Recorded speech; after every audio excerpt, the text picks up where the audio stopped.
rumors, reports, what have you, about Aaron Rodgers talking to the Giants. What do you know about that, and what do you think? I don't know much. Giants expressing interest. Yeah, you know my history with Aaron.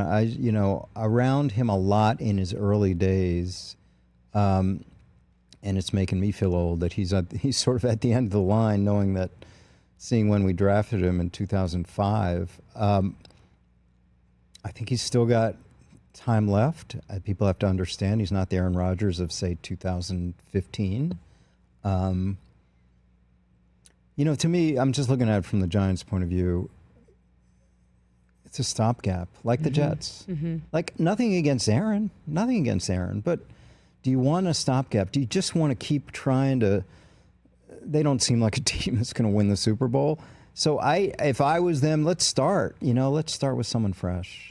And maybe it is this bridge. Aaron could be a bridge potentially to that person. It's so hard to think of Aaron Rodgers as a stopgap, isn't it? When you think about everything that he was building, and you knew that only too well. I still think he's the best ball-skilled, if that's the word, quarterback ever.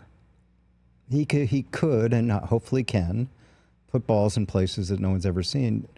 Suzy, when we drafted him, we had our first minicamp practice. I'll never forget. Ted Thompson was the GM, and he deserves all the credit for standing in the face of so much criticism and taking Aaron.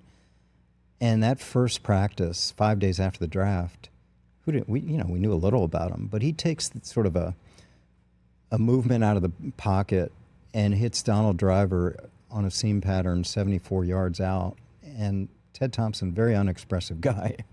And I locked eyes, and he gave me a look like, oh, my God, we have him. Like, we have the guy. Those 3 years of keeping him in the bullpen with Brett were tough because him and Brett were not eye to eye. We had Southern Mississippi and California cool, and it was a little bit frosty.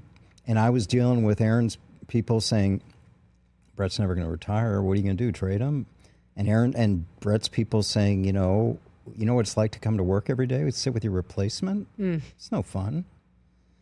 So what people don't realize about these kind of decisions, and it happened to the Packers later with Jordan, you have to manage that. These are people, not just contracts, not just players. There's a lot of management goes on with egos. Catch the Rich Eisen Show live weekdays from 12 to 3 p.m. Eastern on Roku Sports Channel in the U.S.